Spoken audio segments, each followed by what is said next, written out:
Hello students, welcome you all in history self study. आज का हमारा टॉपिक है लॉर्ड विलियम बेंटिक, जिसके रिफॉर्म्स के बारे में आज हम डिस्कशन करेंगे। आपको पता होना चाहिए कि लॉर्ड विलियम बेंटिक जो है 1828 से लेके 35 तक इन्होंने as an governor general of India rule किया था और ये first governor general of India थे। आप जानते होंगे कि चार्टर एक्ट 1833 जब पास हुआ तो उसके तहत ये रिकमेंडेशन की गई कि ईस्ट इंडिया कंपनी जो कि व्यापार के इरादे से इंडिया में आई थी उसे और इंडिया में 20 साल के लिए प्रमोट कर दिया गया, आगे रिन्यू कर दिया गया। और इसके तहत ही 1833 में जो चार्टर एक्ट आया उसके according first governor general of India जो है लॉर्ड विलियम बेंटिक को अपॉइंट किया गया। इसके पहले जो हमने लॉर्ड कॉर्नवालिस के बारे में पढ़ा था वो वो गवर्नर जनरल थे बंगाल की, ना कि इंडिया की ये पहले गवर्नर जनरल थी। ठीक है, और इन्हें father of modern western education भी माना जाता है। 1833 में जो एक्ट पास हुआ था लॉर्ड मैकॉले ने जो वेस्टर्न एजुकेशन थी या इंग्लिश एजुकेशन थी उसकी जो फैसला किया 1 लाख रुपए किसको जाना चाहिए वो इन्हीं के काल में किया था। और ये बहुत ही बड़े सोशल रिफॉर्मर भी हैं। इन्होंने सती सिस्टम जो है 1829 में ख़त्म किया। फीमेल इन्फेंटिसाइड जो भ्रूण हत्या होती है, कन्या की हत्या होती है, उसे इन्होंने ख़त्म किया। इन्होंने मनुष्य बलि जो दी जाती है, ह्यूमन सेक्रीफाइस जो किया जाता है, उसे बंद किया। और ठग जो थे उस टाइम बहुत ही ज़्यादा आतंक था, उनका भी खात्मा किया। इन्होंने रणजीत सिंह के साथ 1831 में ट्रिटी भी की, पंजाब की बहुत ही फेमस महाराजा रणजीत सिंह शेरे पंजाब के साथ। जूरी सिस्टम इन्होंने इंट्रोड्यूस किया 1832 में। इन्होंने 1835 में जो है इंग्लिश लैंग्वेजेस जो हैं उनको मान्यता प्राप्त की। इसमें लॉर्ड मैकॉले और विल्सन की एक कमेटी थी जिसमें लॉर्ड मैकॉले की जीत हुई थी। 1835 में इन्होंने मेडिकल कॉलेज कलकत्ता भी स्टार्ट किया। और ये जो अभी हमने डिस्कस किया कि 1833 में चार्टर एक्ट आया था उसके तहत ही इन्होंने first governor general of India भी बनाया गया। ये मोस्ट लिबरल गवर्नर जनरल थे, मतलब कि ये ऐसे पर्सन थे जिन्होंने दिल से भारतीयों के लिए सुधार करने की कोशिश की। इनको बहुत ही ज़्यादा उदारवादी माना जाता है और इंडियंस इन्हें बहुत ही नरम दिल, बहुत ही लिबरल मानते हैं। ठीक है, आइए जानते हैं आप इन्होंने क्या क्या रिफॉर्म्स किए। सबसे पहले आइए पढ़ते हैं इनके फाइनेंशियल रिफॉर्म्स, वित्तीय लाइक पैसे के साथ रिलेटेड इन्होंने क्या क्या सुधार के पैसे बचाने के लिए। फर्स्ट ऑफ ऑल उन्होंने क्या किया, जो हाई पोस्ट थी, उच्च नौकरियां थी सरकारी, उन पे इंडियंस को अपॉइंट किया। जब कॉर्नवालिस का हमने पढ़ा था तो कॉर्नवालिस क्या कहता था कि इंडियन करप्टी हैं और वो ऑनेस्ट नहीं है, इसीलिए मैं इंडियंस को जॉब्स नहीं दे सकता। बट इन्होंने कहा कि नहीं, इंडियंस जो हैं जल्दी काम करते हैं, हाफ सैलरीज पे भी काम करते हैं, इसके साथ क्या होगा, कंपनी को मुनाफा होगा। और जो भी एलिजिबल है, कैपेबल है, अगर हम उनको मौका नहीं देंगे तो ईस्ट इंडिया कंपनी जो है उनके साथ पक्षपात करेगी।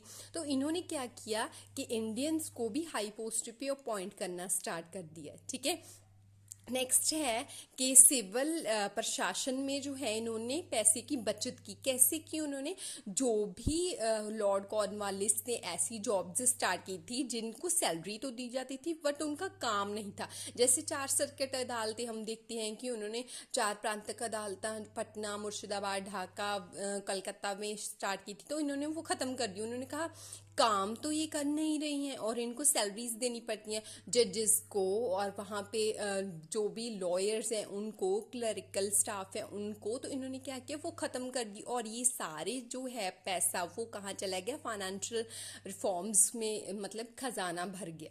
ठीक है, अबॉलिशन ऑफ हाफ अलाउंस, भत्ते जो थे उनको इन्होंने हाफ कर दिया। जो पेंशन के रूप में आपको वो जो भत्ता दिया जाता है वो उन्होंने क्या किया, हाफ कर दिया। कलकत्ता के 400 मील के दायरे में इन्होंने कहा कि अभी देखो आप रिटायर हो गए, आपको इतनी इनकम की ज़रूरत तो नहीं है कि आपको जितनी सैलरी मिलती थी कि उतनी ही हम आपको इनकम दें। तो इसीलिए आपके खर्च कम हो गए, अब आप पारिवारिक जीवन व्यतीत कर रहे हो, बहुत कमा लिया आपने सरकार से पैसा, बहुत साल नौकरी कर ली, अब आपको हाफ अलाउंस मतलब कि हाफ भत्ता आपको दिया जाएगा। ठीक है। ये भी जब इतने सारे जो भी गवर्नमेंट एम्प्लॉय थे, जो भी मिलिट्री सिस्टम वाले थे, उनकी जब सैलरीज आप इमेजिन करो कि अगर आप किसी की सैलरी आधी कर दो तो साल में कितना ज़्यादा प्रॉफिट होगा, वो गवर्नमेंट को हो।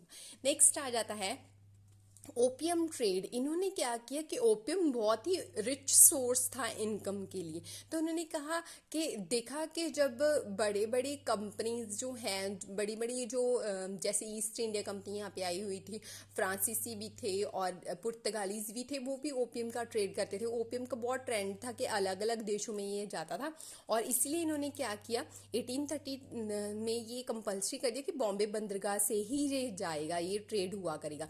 और साथ ही उन्होंने लाइसेंस भी कंपल्सरी कर दिया कि जो भी ट्रेड करना चाहते हो ओपियम का, उनके लिए लाइसेंस होना अनिवार्य है, अदरवाइज वो ट्रेड नहीं कर सकती। ठीक है। तो जो भी इससे लाइसेंस बनाने का खर्चा, या बंदरगाह पे आते थे वहाँ से शिप लेके जाते थे, तो जो भी ये इनकम होती थी वो इसको जाती थी, वो गवर्नमेंट को जाती थी। ठीक है। नेक्स्ट आ जाता है कि इन्होंने जागीरें जो है वो जब्त कर ली, जो भी फ्री लैंड दी होती थी ना, जैसे इंडियन रूलर थे वो क्या करते थे कि खुशी के मारे, बहादुरी के मारे, और ऐसे ही किसी भी ओकेजन पे भारतीयों को जो है वो लैंड फ्री ऑफ कॉस्ट दे देते थे कि आप इससे जो चाहे, मतलब कि इनसे इनकम जनरेट कर सकते हो, इस पे आप वाही कर सकते हो, खेती कर सकते हो, इसके साथ साथ ये आप ठेके पे भी दे सकते हो, मतलब फ्री ऑफ कॉस्ट उनको लैंड प्रोवाइड कर देते थे। बट ये जो डोनेशन की हुई थी, ये सारी जायदाद, जो सारी जागीरें थी वो जब्त कर ली। क्यों कर ली? उन्होंने कहा कि आपके पास तो कोई भी लेटर नहीं है कि ये आपकी जागीर है, आपकी ज़मीन है, इसीलिए आपको तो ठीक है कि जो मुगल एम्परर थे वो उन पर्सन को दे देते, उसने तो फ़ायदा भरपूर उठाया, बट उसके बाद उसकी जनरेशन उठा रही हैं, उन्होंने क्या किया? कुछ भी नहीं ना। तो इसीलिए ये बाकी की जो भी जागीरें हैं जो उन्होंने हड़प कर ली, जिसके कोई कागज़ पत्तर नहीं थे, जो कि फालतू में जो लोगों की इनकम का सोर्स थी, अब ये ब्रिटिशर्स के पास चल गया। ब्रिटिशर्स इसे चाहे तो ठेके पे दे, चाहे खेती बाड़ी के लिए दे, चाहे इस पे कोई भी प्रोजेक्ट लगाए या कुछ भी करे, वो ब्रिटिशर्स की अब सिरदर्दी थी। ठीक है। नेक्स्ट आ गया एडमिनिस्ट्रेशन, एडमिनिस्ट्रेटिव रिफॉर्म्स, प्रशासनिक सुधार। इन्होंने क्या किया? प्रशासन में सबसे पहले इंडियंस को हाई पोस्ट पे अपॉइंट करना स्टार्ट कर दिया। लास्ट हमने डिस्कस किया ना कि जैसे ये मानता था कि वो कैपेबल भी हैं, हाफ सैलरी से काम करना स्टार्ट कर देते हैं, और वो इंटेलिजेंट भी हैं, किसी भी सोल्यूशन को ईजीली जो है ग्रैस्प कर देते हैं, तो इसीलिए इन्होंने क्या किया? हाई पोस्ट पे इंडियंस को अपॉइंट करना स्टार्ट कर दिया। नेक्स्ट जो है, इन्होंने जो लॉर्ड कॉर्नवालिस ने कहा था ना कि कलेक्टर्स के अधिकार जो है वो जमींदार देखेंगे, सॉरी कलेक्टर्स के जो हैं, इन्होंने नेक्स्ट लैंड रेवेन्यू क्या है जमींदारों को दे दिया, और मैजिस्ट्रेट अलग से बना दिया था। इन्होंने क्या किया? ये मर्ज कर दिया, इन्होंने बोला कि इसकी कोई ज़रूरत नहीं है, जिम्मेदारी दोनों काम कर देंगी। देखो अब जमींदार जो हैं वो लैंड रेवेन्यू तो कलेक्ट करती हैं, और उनका क्या काम है? कुछ भी नहीं। तो जो भी वो वहाँ पे पिंडों में रहते हैं, गाँव में रहते हैं, जो भी कस्बे में रहते हैं, जो लैंड रेवेन्यू कलेक्ट करते हैं ना, उनके छोटे मोटे मुकदमों का फैसला भी वही कर देंगे। मैजिस्ट्रेट और कलेक्टर दोनों के काम को मर्ज कर दिया, और एक ही पर्सन अब ये हैंड ओवर करेगा। अब ये जमींदार जो हैं ये काम करेंगे, मतलब कि लैंड रेवेन्यू कलेक्ट करेंगे, लड़ाई झगड़ों का फैसला भी करेंगे। लिबरल एटीट्यूड, प्रेस जो है, मीडिया जो है, इसके प्रति इन्होंने फर्स्ट गवर्नर जनरल थे जिन्होंने लिबरल, उदारवादी एटीट्यूड अपनाया। मतलब कि इन्होंने बोला कि प्रेस जो भी लिखती है, कंडेम करती है, क्रिटिसिज्म करती है, करने दो। ठीक है, हम जो काम कर रहे हैं हमें तभी पता चलेगा कि हम सही हैं या गलत है, अगर वो लिखेंगे ही नहीं, अगर हम उन पे बंदिश लगा के रखेंगे कि नहीं नहीं आप तो गवर्नमेंट के फेवर में ही लिखोगे, तो हमें कैसे पता चलेगा कि हमने काम सही किया या नहीं किया, उसके रिजल्ट्स क्या आएंगे। तो विलियम बेंटिक ने क्या किया? जो प्रेस है उसके प्रति उदारवादी एटीट्यूड अपनाया कि आप आलोचना करनी है तो कर सकते हो, हम देखेंगे अगर हमें वो गलत लगा हम उसमें सुधार भी कर सकते हैं। नेक्स्ट आ जाता है जुडिशियल रिफॉर्म्स, न्याय संबंधी इन्होंने क्या किया? सबसे पहले इन्होंने प्रोविंशियल कोर्ट्स जो हैं, कलकत्ता, मुर्शिदाबाद, ढाका, पटना, ये चारों प्रांत अदालतों की स्थापना कर, सॉरी खात्मा कर दिया। क्यों किया? ये फालतू में इनकम इनसे इनको सैलरीज दी जाती थी, जजेस को आ गया, लॉयर्स को आ गया, और क्लरिकल स्टाफ को आ गया, बट इनका काम कोई होता नहीं था, क्योंकि इंडियंस जो हैं वो यूरोप यूरोपियन जुडिशियल सिस्टम पे यकीन नहीं करते थे। पहले तो यहाँ की भाषा इंग्लिश होती थी, फारसी होती थी, जो उनको समझ में नहीं आती थी। सेकंड जो है वो छोटे मोटे मुकदमे, जैसे आप गांव का देखते हैं, कोई भी लड़ाई झगड़ा हो गया वो सरपंच से आगे लेके ही नहीं जाते। आज भी ज़्यादातर ऐसे ही होता है कि गांव में कोई भी सरपंच से अलावा पुलिस स्टेशन में कोई ही जाता है। तो उन्होंने क्या किया, प्रोविंशियल कोर्ट्स का कोई फ़ायदा नहीं है, फालतू ये जो है ना, ये धन वेस्टेज के लिए है, मनी वेस्टेज के लिए, तो इसको ख़त्म कर दिया उन्होंने। कमिश्नर्स अपॉइंट किए, कहाँ पे, बंगाल प्रेसिडेंसी में। बंगाल प्रेसिडेंसी, बंगाल उस टाइम बहुत ज़्यादा बड़ा था, जिसको हैंडल करना एक पर्सन का काम नहीं था। इसीलिए यहाँ पे गवर्नर जनरल जो है वो सिस्टम देता था। अब ब्रिटिशर्स को क्या हुआ, अब ब्रिटिशर्स जो हैं जैसे गवर्नर जनरल ऑफ इंडिया बन गए, मतलब कि और प्रांतों की भी उन्होंने देख रेख करनी है। तो इसीलिए बंगाल में क्या किया उन्होंने, 20 डिवीज़नों में इसकी बंड कर दी, और इसके बाद बंटवारा करने के बाद वहाँ पे हर एक डिवीज़न में एक कमिश्नर जो है वो अपॉइंट कर दिया। ठीक है, तो इसके साथ ही कमिश्नर्स जो हैं बंगाल में अपॉइंट कर दिए। नेक्स्ट है कि इंडियन जजेस को भी अपॉइंट किया गया। विलियम वेंटिक ने देखा कि जो इंडियंस हैं वो ज़्यादातर इंडियंस को ही मुकदमे सुनाने में दिलचस्पी रखते हैं। वो ब्रिटिशर्स के साथ एक तो लैंग्वेज के बायस पे बात नहीं कर सकते, और सेकंड जो है इंडियंस वो उन्हें कैपेबल मानते हैं, रिलायबल मानते हैं, उनसे अपनी बातचीत कर सकते हैं। तो इसीलिए विलियम बेंटिक ने क्या किया कि इंडियन जजेस को भी कोर्ट्स में अपॉइंट करना स्टार्ट कर दिया कि हाँ आप इनकी भाषा सुनो, इनके मुकदमे सुनो, वो अपनों से बात करना और अपनों से मुकदमे जो है सोल्यूशन करना वो ज़्यादा कंफर्टेबल मानते हैं। नेक्स्ट आ जाता है जूरी सिस्टम। जूरी सिस्टम 1832 में इंट्रोड्यूस किया गया। ये क्या था कि अभी पहले तो सिर्फ और सिर्फ कॉर्नवालिस के टाइम या कोई भी और गवर्नर जनरल था, उसके टाइम क्या होता था कि सिर्फ और सिर्फ ब्रिटिशर्स ही मुकदमों का फैसला करते थे।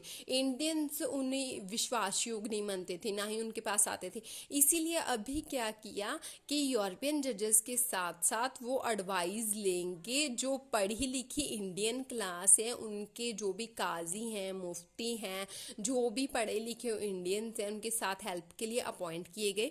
और अभी ब्रिटिशर्स का ये फ़र्ज़ बनता है यूरोपियंस का कि वो इंडियन से सलाह मशवरा करके ही फैसलों का, मुकदमों का फैसला कर सके।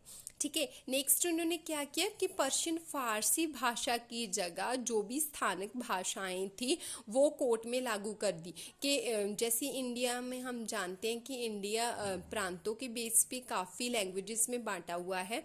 तो इसीलिए अगर आप राजस्थान की हो, राजस्थानी लैंग्वेज में अपना मुकदमे का फैसला करवा सकते हो, गुजराती में, पंजाबी में, तेलुगु में, कन्नड़ में, मलयालम में, आसामी में, जो भी आपको भाषा कंफर्टेबल लगती है आप उसमें अपने मुकदमों का फैसला जो है वो करवा सकती हो। अभी जो है वो अदालत में ये तय कर दिया गया कि आप स्थानिक भाषा जो है वो यूज़ कर सकती हो। ठीक है, नेक्स्ट है सोशल रिफॉर्म्स। ये बहुत ही इम्पॉर्टेंट एस्पेक्ट है विलियम बेंटिक का, क्योंकि एज एन सोशल रिफॉर्मर उनको इतिहास में जाना जाता है। सबसे महान उनका कार्य है सती सिस्टम को ख़त्म करना। हमेशा के लिए उन्होंने 1829 को, दिसंबर 1829 को इसके खिलाफ उन्होंने रूल जो है वो लागू कर दिया। और सबसे बड़ा श्रेय जाता है राजा राम मोहन राय को। राजा राम मोहन राय बहुत बड़े समाज सुधारक थे और इन्होंने जो है वो सती सिस्टम को ख़त्म करने के लिए बहुत सारे यत्न किए, और एंड में इनका परिणाम ये निकला कि इनका जो है वो विलियम बेंटिक ने साथ दिया। ठीक है, नेक्स्ट आ जाता है अबॉलिशन ऑफ ठग्स। जो सेंट्रल इंडिया है ना उसमें बहुत सारे आतंक था ठगों का, और वो दिन दिहाड़े लोगों को मार देते थे, लूट लेते थे। इसके लिए खात्मे के लिए 1830 में स्लीमैन को वहाँ पे भेजा गया। मेजर स्लीमैन ने बहुत सारे ठगों को मौत के घाट उतार दिया, कईयों को कैद कर लिया, और इवन के बच्चों और स्त्रियों को भी नहीं छोड़ा। तो इसके साथ ही मध्य भारत में जो है जो था इनका ठग्गों का वो हमेशा के लिए ख़त्म हो गया। नेक्स्ट आ जाता है कि ह्यूमन सेक्रीफाइस जो दिया जाता था, मनुष्य बलि दी जाती थी, स्पेशली जो ट्राइब्स होते हैं ना, कबीले होते हैं, जैसे उड़ीसा में बहुत सारे कबीले हैं, वो जैसे बच्चा नहीं हुआ, किसी की सेहत खराब हो गई या कोई भी अपनी मन्नत पूरी करने के लिए वो क्या करते थे, मनुष्य की बलि देते थे। तो ये सिस्टम ख़त्म किया, ये अनमनुष्य है। मतलब आप कैसे किसी की बदली दे सकती हो अपना किसी भी लालच को कंप्लीट करने के लिए। तो विलियम बेंटिक ने क्या किया, इसको हमेशा के लिए बैन कर दिया कि अभी आप ये नहीं कर सकती हो। इन्होंने फीमेल इन्फेंटिसाइड को भी किया। राजस्थान में जैसे स्पेशली क्या होता था, राजपूताना में अगर कोई भी फीमेल जन्म लेती थी तो जैसे कि उसे मार दिया जाता था, लाइक उसे कनक के ढेर में कनक के ढेर में दबा के, जहरीली वस्तु दे के, अफीम दे के या गला घोट के उसे मार दिया जाता था। विलियम बेंटिक ने क्या किया कि आप ये सब नहीं कर सकते हैं, ये बहुत ही गलत है। तो इन्होंने ये फीमेल इन्फेंटिसाइड को हमेशा के लिए ख़त्म कर दिया। मतलब कन्या के जन्म लेने के बाद आप उसे कत्ल नहीं कर सकते, ये इलीगल है।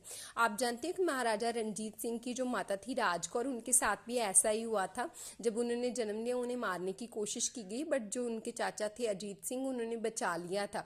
और अगर वो जिंदा ना रहती तो शायद शेरे पंजाब महाराजा रणजीत सिंह आज हमारे इतिहास में नहीं होते। तो आप देखो कि फीमेल्स की हमें इज्जत करनी चाहिए और फीमेल्स को भी बराबर के अधिकार जो है देने चाहिए, जीने का जो मौका देना चाहिए। ठीक है, जैसे कि हमारे यहाँ पे माना जाता है कि सो क्यों मंदा आखिए जित जम्मे राजान, मतलब जिन्होंने राजों महाराजों को जन्म दिया उनको बारे में हम कैसे बुरा बोल सकते हैं। नेक्स्ट आ जाता है एजुकेशनल रिफॉर्म्स। ये बहुत इम्पॉर्टेंट है। 1813 से हर साल 1 लाख रुपया जो है इकट्ठा किया जाता था, इसलिए कि ये इंडियन लैंग्वेजेस जो है वो मीडियम ऑफ एजुकेशन होनी चाहिए या वेस्टर्न यानी कि इंग्लिश लैंग्वेज होनी चाहिए। तो ये डिस्कशन काफ़ी सालों से चल रही थी। फाइनली 1835 में जो है विलियम बेंटिक ने एक मीटिंग बुलाई जिसमें एच विल्सन जो है और लॉर्ड मैकाले जी मेंबर थी। इन्होंने लीड किया था और ये जो है वो वेस्टर्न साइड थी और ये जो है वो इंडियन साइड थी। फाइनली डिस्कशन के बाद लॉर्ड मैकॉले जीते और इन्होंने इंग्लिश लैंग्वेजेस को सपोर्ट किया। राजा राम मोहन राय भी इंग्लिश लिटरेचर के ही फेवर में थे। लास्ट में जब इनकी जीत हुई तो इंग्लिश लिटरेचर जो है, इंग्लिश लैंग्वेजेस जो है, उनके प्रमोशन के लिए इंडिया में ये डिसाइड किया गया कि अब प्रोफेशनल लैंग्वेज जो है, प्रोफेशनल जो हम एजुकेशन देंगे वो इंग्लिश लिटरेचर या इंग्लिश लैंग्वेज की ही होगी। ठीक है। नेक्स्ट 1835 में इन्होंने एक मेडिकल कॉलेज की स्थापना की कलकत्ता में। एल्फिंस्टन कॉलेज भी इन्होंने स्टार्ट किया बॉम्बे में। तो एजुकेशन में इनका बहुत वास्ट योगदान माना जाता है। इसके बाद इन्होंने पब्लिक वर्क भी किए हैं, जैसे इरिगेशन में हम सिंचाई में देखें इन्होंने नहरें बनवाई हैं। इन्होंने ट्रांसपोर्टेशन के लिए भी रीबिल्ड किया है जीटी रोड जो कलकत्ता से आगरा जाता था, और जो बना हुआ रोड था बॉम्बे टू आगरा, इस पे भी इन्होंने वर्क किया है। मतलब ये इनके बहुत ही इम्पॉर्टेंट जो हैं रिफॉर्म्स माने जाते हैं। अगर आपको ये चैप्टर पसंद आया तो please like share and subscribe कीजिए मेरा चैनल, और इस ऐसी और वीडियोस देखने के लिए प्लीज़ अपने और अपनी फ्रेंड्स को ये सब्सक्राइब करने के लिए बोलिए और मुझे कमेंट में बताइए कि आप किस टॉपिक पे वीडियो चाहती हैं। Thank you.